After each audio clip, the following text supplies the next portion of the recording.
Muy buenas tardes, aquí desde Escucha tu libro, interpretando Cómo ser un estoico, de Massimo Pigliucci. Utiliza la filosofía antigua para vivir una vida moderna. Capítulo 1. La ruta extraviada. A mitad del camino de la vida, en una selva oscura, me encontraba porque mi ruta había extraviado. De Dante Alighieri, Divina Comedia. Infierno, Canto 1. En todas las culturas que conocemos, ya sean secuales o religiosas, ya sean étnicamente diversas o no, la cuestión de cómo vivir es un tema capital. ¿Cómo deberíamos afrontar los retos y las vicisitudes de la vida? ¿Cómo nos deberíamos comportar en el mundo y tratar a los demás? Y la cuestión última, ¿cuál es la mejor preparación para la prueba final de nuestro carácter? ¿El momento de nuestra muerte? Las numerosas religiones y filosofías que han desarrollado a lo largo de la historia humana para ocuparse de estos temas ofrecen respuestas que van desde lo místico hasta lo hiperracional. Recientemente, incluso la ciencia ha penetrado en este campo, con un despliegue de artículos técnicos y libros de divulgación sobre la felicidad y cómo conseguirla, acompañados de las imágenes imprescindibles del escaneado del cerebro con el título "Su cerebro sobre sea lo que sea", que pueda aumentar o disminuir su satisfacción con la vida. Paralelamente, las herramientas para buscar las respuestas a las preguntas existenciales varían tanto como los puntos de vista que se han utilizado, desde los textos sagrados de la meditación profunda, desde los argumentos filosóficos a los experimentos científicos. El panorama resultante es realmente sorprendente y refleja tanto la creatividad del espíritu humano como la urgencia que obviamente otorgamos a la investigación sobre el significado y el propósito de la vida.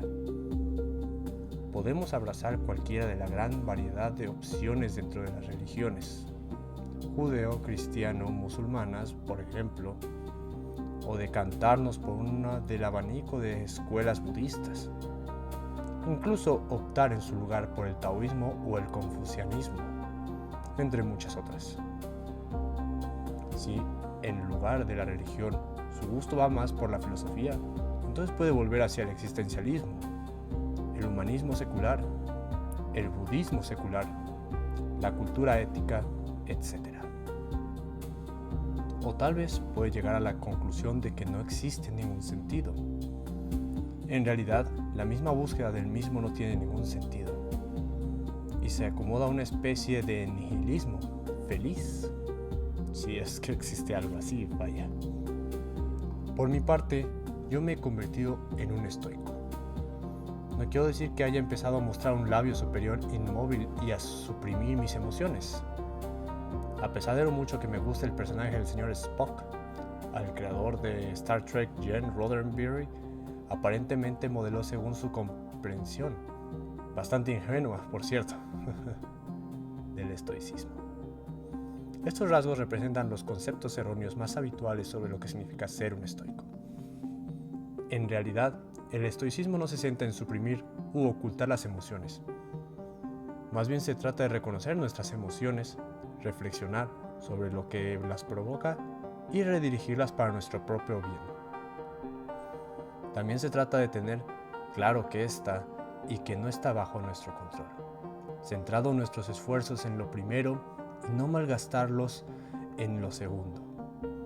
Se trata de practicar la virtud y la excelencia y de transitar por el mundo maximizando nuestras capacidades, mientras somos conscientes de la dimensión moral de todas nuestras acciones. Como explico en este libro, la práctica del estoicismo implica una combinación dinámica de reflexionar sobre preceptos teóricos, de leer textos inspiradores y de practicar la meditación, el mindfulness y otros ejercicios espirituales. Uno de los principios fundamentales del estoicismo es que debemos reconocer y tomarnos en serio la diferencia entre lo que podemos y no podemos dominar. La distinción, que también aparece en algunas doctrinas budistas, se toma con frecuencia para indicar una tendencia de los estoicos a retirarse de los compromisos sociales y de la vida pública. Pero una mirada más cercana, tanto a los escritos estoicos como, lo que es más importante, a la vida de estoicos famosos, disipará esta impresión. El estoicismo es principalmente una filosofía del compromiso social, que también anima a amar a toda la humanidad y a la naturaleza. Esta tensión, aparentemente contradictoria, entre el consejo de centrarse en los propios pensamientos y la dimensión social del estoicismo, fue lo que me atrajo a su práctica. No llegué al estoicismo durante mi camino hacia Damasco, sino a través de una combinación de casualidad cultural, vicisitudes de la vida y una elección filosófica deliberada. En retrospectiva, parecía inevitable que mi camino que acabaría llevando al estoicismo. Criado en Roma, considero que el estoicismo forma parte de mi herencia cultural, desde que estudié en el Instituto de la Historia y Filosofía de la Antigua Grecia y Roma. Pero no lo ha sido hasta hace poco, que he intentado que sus principios formen parte de mi vida cotidiana. De profesión soy científico y filósofo, y por eso me he sentido inclinado a buscar maneras más coherentes de entender el mundo, a través de las ciencias, y encontrar las mejores opciones para vivir mi vida, a través de la filosofía. Hace muchos años escribí un libro, Answers for Aristotle, How Science and Philosophy Can Lead Us to a More Meaningful Life, en el que exploraba dicho marco, al que llamé Sifi. El objeto básico era combinar la idea antigua de virtud ética, que se centra en el desarrollo del carácter y en la búsqueda de la excelencia personal como los pilares que nuestra vida tenga un sentido, con lo último que nos explican las ciencias naturales y sociales sobre la naturaleza humana y cómo actuamos, frascamos y aprendemos. Al final, resultó que esto solo fue el principio de mi viaje hacia la toma de conciencia filosófica. En este momento estaba ocurriendo otra cosa que me hizo detenerme y reflexionar. No he sido una persona religiosa desde que era adolescente. Me sentí impulsado a abandonar el catolicismo, en parte por la lectura del instituto del famoso ¿Por qué no soy cristiano? De Bertrand Russell. Y desde entonces he estado solo en la reflexión sobre de dónde proceden mi moral y el significado de mi vida. Asumo que un número creciente de personas en Estados Unidos y por todo el mundo se enfrentan a un problema similar. Aunque me adhiero a la idea de que falta una afiliación religiosa, debe ser una elección vital tan aceptable como pertenecer a cualquier religión, y apoyo con firmeza la separación constitucional de la Iglesia y el Estado en Estados Unidos y en cualquier otro sitio. También me siento cada vez más insatisfecho. Tradúzcalo por profundamente irritado por la furia intolerante de los llamados nuevos ateos, representados por Richard Dawkins y Sam Harris, entre otros. Aunque la crítica pública de la religión o de cualquier idea es la clave de una sociedad democrática sana, las personas no responden demasiado bien cuando se menosprecia e insulta. Sobre este tema, el filósofo estoico Epicteto está totalmente de acuerdo conmigo, al mismo tiempo que despliega su sentido de un mal característico. En este punto corre el riesgo de que le diga: ¿a usted qué le importa, señor? ¿Por qué me molesta? Sigue irritándole y es posible que le dé un puñetazo en la nariz. En ese momento fui muy dado a este tipo de discursos hasta que recibí una respuesta semejante. Existen, por supuesto, alternativas a los nuevos ateos, si quiere tener un punto de vista no religioso sobre la vida, incluidos el budaísmo secular y el humanismo secular. Pero estos dos caminos, los principales que están en disposición de los que buscan una existencia secular con sentido, me resultan tan algo insatisfactorios, aunque por razones opuestas. Me parece que las corrientes que dominan en la actualidad el budaísmo son demasiado místicas y sus textos opacos y difíciles de interpretar, en especial bajo la luz de lo que sabemos sobre el mundo y la condición humana a partir de la ciencia moderna. Y a pesar de la cantidad de estudios neurobiológicos que demuestran convincentes los beneficios de la meditación, el humanismo secular al que me he adherido durante tantos años sufre el problema opuesto. depende demasiado de la ciencia y de una concepción moderna de la racionalidad, con el sentido de que, a pesar de los mejores esfuerzos de sus seguidores, parece muy frío y no es el tipo de cosas que quieres compartir con tus hijos un domingo por la mañana. De ahí creo que se deriva la espectacular falta de éxito. Hablando desde el punto de vista numérico de las organizaciones humanistas seculares. En contraste, en el estoicismo he encontrado una filosofía racional y amistosa con la ciencia que incluye una metafísica con una dimensión espiritual, que explícitamente está abierta a una revisión y, lo que es muy importante, es eminentemente práctica. Los estoicos aceptaron el principio científico de la causalidad universal. Todo tiene una causa y todo el universo se desarrolla de acuerdo con los procesos naturales. No hay lugar para rarezas trascendentales. Pero también creían que el universo estaba estructurado según lo que ellos llamaron el logos, que se puede interpretar como Dios o simplemente como lo que a veces recibe el nombre de Dios de Einstein. El hecho sencillo e indudable de que la naturaleza resulta comprensible a través de la razón. Aunque existen otros componentes del sistema estoico que son importantes, el rasgo más distintivo del estoicismo es su practicidad. Se inició bajo la apariencia de, y siempre se le ha comprendido así, una búsqueda de una vida feliz con sentido. Por eso no resulta sorprendente que sus textos fundamentales, la mayoría de los cuales nos han llegado desde la tardía Estoa romana, que era el nombre que recibía la escuela estoica por los escritos más antiguos, se han perdido. Sean ejemplos de calidad. Epicteto, Séneca, Musonio Rufo y Marco Aurelio nos hablaban con un lenguaje sencillo, muy alejado de los frecuentemente crípticos textos budistas o incluso de las desbordantes alegorías de los primeros cristianos. Una de mis citas favoritas también de Epicteto ejemplifica esta practicidad con los pies en el suelo. La muerte es necesaria y no se puede evitar, es decir, ¿a dónde voy a ir para alejarme de ella? La razón final para que me hiciera estoico es que esta filosofía habla más directa y convenientemente de la inevitabilidad de la muerte. Más allá de todo tipo de guía para prepararme para el final de mi vida, mis propias preocupaciones, vivimos en una sociedad en la que la ciencia moderna está extendiendo la vida y, en consecuencia, cada vez más de nosotros tendremos la necesidad de decidir qué vamos a hacer con nuestra existencia durante las décadas después de la jubilación. Más aún, sea lo que sea que decidamos sobre el significado de nuestras vidas extendidas, también tenemos que encontrar la manera de prepararnos a nosotros mismos y a nuestros seres queridos para enfrentarnos a la desaparición permanente de nuestra conciencia, de nuestra presencia única en este mundo. Y tenemos que saber cómo morir de una forma digna que nos permita alcanzar la tranquilidad mental y que sea de consuelo para los que nos sobrevivan.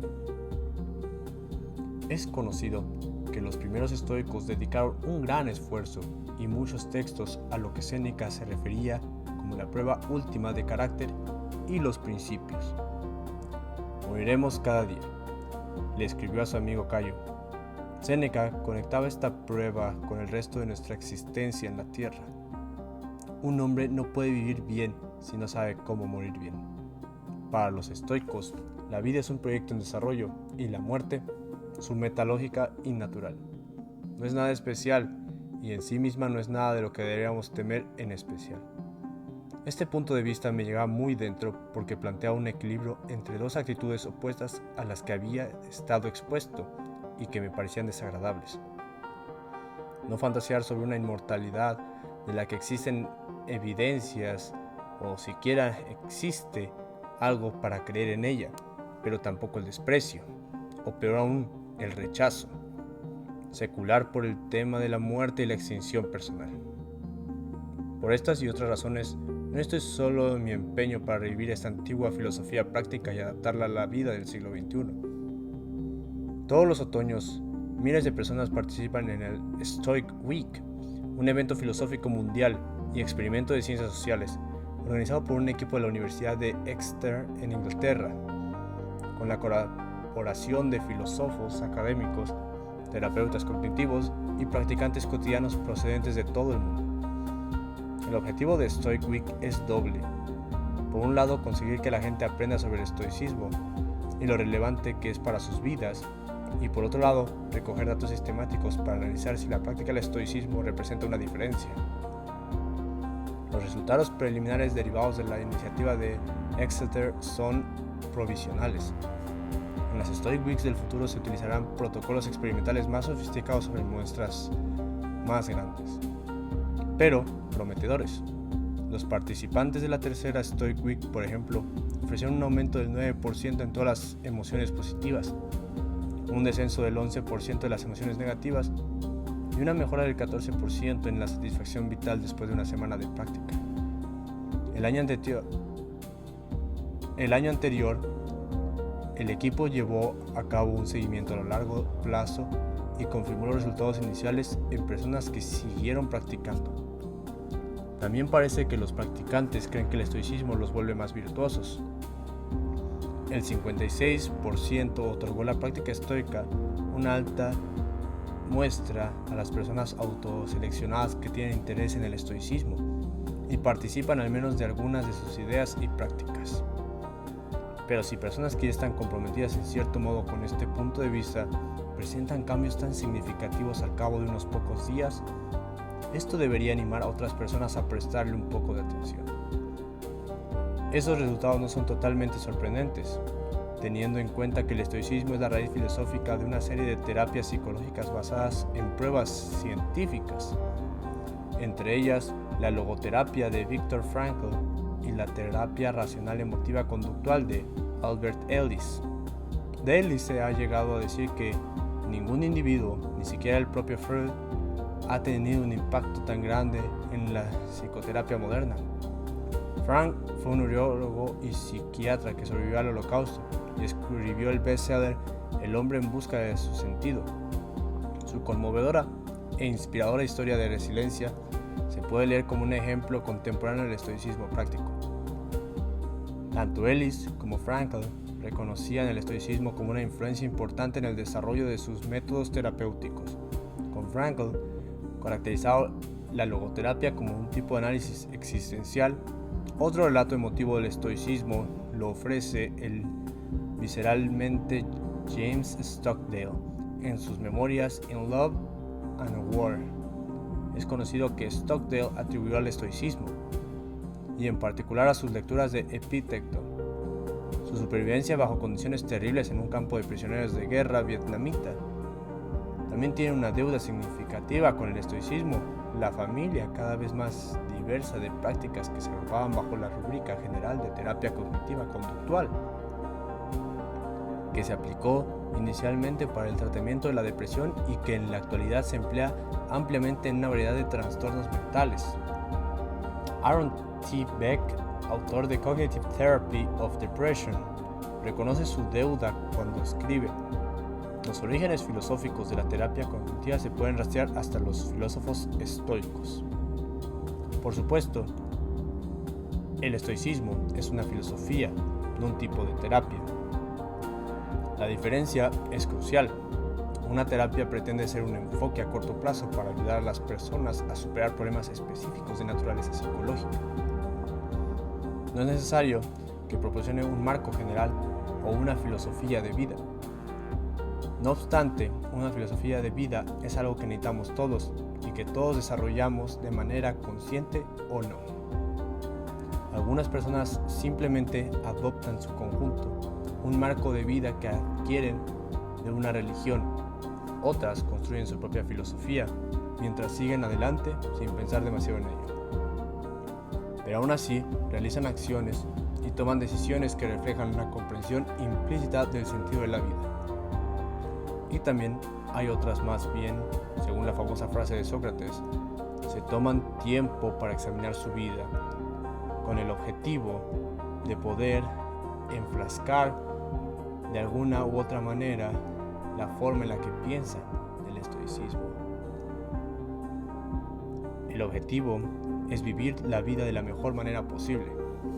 Puede que el estoicismo, como cualquier filosofía de vida, no sea atractivo ni funcione para todo el mundo. Resulta bastante exigente establecer que el carácter moral es lo único valioso que merece la pena cultivar. La salud, la educación e incluso la riqueza se consideran indiferentes preferidos.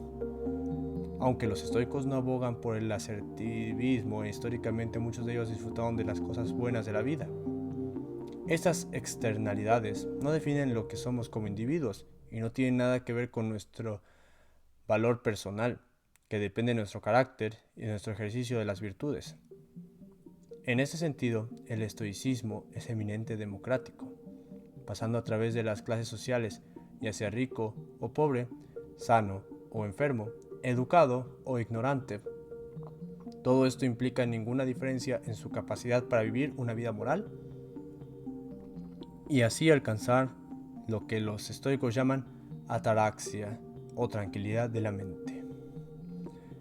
A pesar de todas sus singularidades, el estoicismo tiene numerosos puntos de contacto con otras filosofías, con religiones, budaísmo, taoísmo, judaísmo, cristianismo, y con movimientos modernos como el humanismo secular y la cultura ética.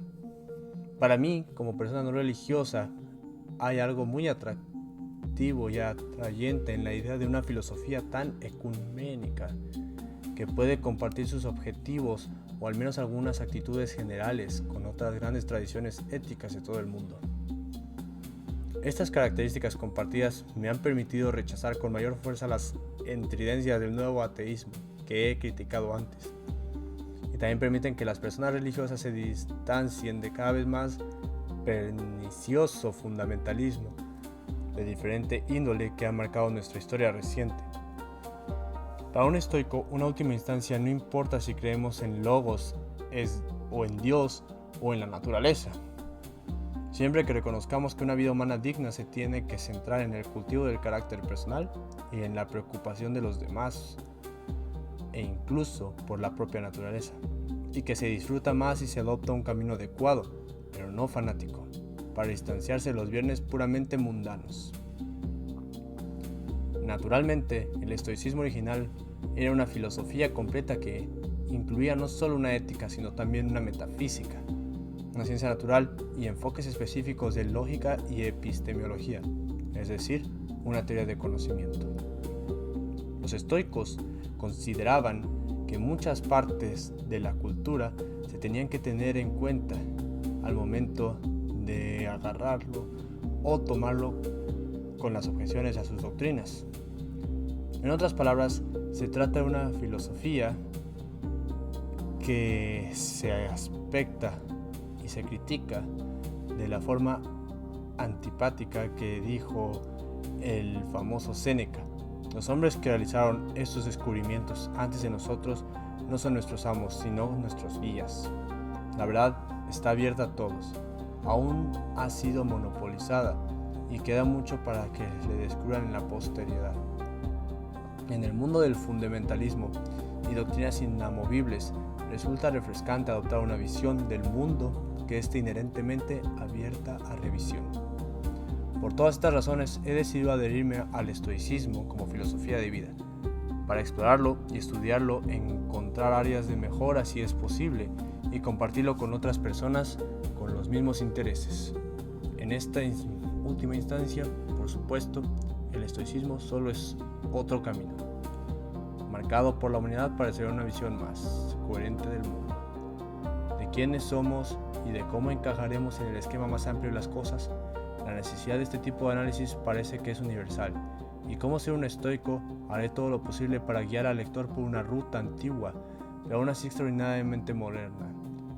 El problema es que yo también soy un novicio cuando hablamos de filosofía estoica, así que en realidad tengo que confiar en un guía mucho más experto, en alguien que nos pueda mostrar con amabilidad el camino, alejándonos de los errores más habituales y manteniéndonos en la dirección hacia la iluminación. Cuando Dante Alighieri emprendió su propio viaje espiritual, que dio lugar a la redacción de la hermosa Divina Comedia, se imaginó de repente perdido en medio de un bosque oscuro sin saber muy bien hacia dónde debería ir. Resultó que se encontraba en la entrada imaginaria del mismísimo infierno, a punto de descender a sus profundidades. Afortunadamente para él, tuvo un mentor seguro para guiarlo en el viaje, el poeta romano Virgilio. El viaje en el que estamos a punto de embarcarnos no es desde luego la Divina Comedia, pero en cierto sentido también estamos perdidos y necesitamos una guía cercana que le necesitaba a Dante. Mi elección para el papel de guía es Epicteto, el primer estoico que conocí cuando inicié mi exploración de la filosofía. Epicteto nació en Hierápolis, la actual Pamukkale, en Turquía, alrededor del año 55 después de Cristo. Epicteto no era un verdadero nombre perdido para nosotros. La palabra significa simplemente adquirido, señalado el hecho de que era un esclavo. Se sabe que su amo fue Epafrodito, un liberto rico, es decir, un antiguo esclavo, que trabajaba como secretario del emperador Nerón en Roma, que es donde Epicteto pasó su juventud. Estaba lisiado ya fuera de nacimiento o causa una herida recibida, mientras era esclavo de un amo anterior. En cualquier otro caso, Epafrodito trató bien a Epicteto y le permitió estudiar filosofía estoica bajo uno de los maestros más renombrados en Roma, Musonio Rufo. Tras la muerte de Nerón en el 68 después de Cristo, su amo liberó a Epicteto, una práctica habitual en Roma con esclavos especialmente inteligentes y educados. Entonces, Epicteto estableció su propia escuela en la capital del imperio y enseñó hasta el 93 después de Cristo, cuando el emperador Domiciano expulsó a todos los filósofos de la ciudad. Los filósofos en general, los estoicos en particular, fueron perseguidos por una serie de emperadores, en especial Vespasiano y Domiciano. Muchos filósofos fueron asesinados, entre ellos Séneca, justo antes del final del reino de Nerón, o exiliados como le ocurrió 2 veces a Musonio. La afición estoica que decirle la verdad al poder, como diríamos en la actualidad, no tiene una buena acogida entre algunas personas que se aferraban con muchas ganas en ese poder.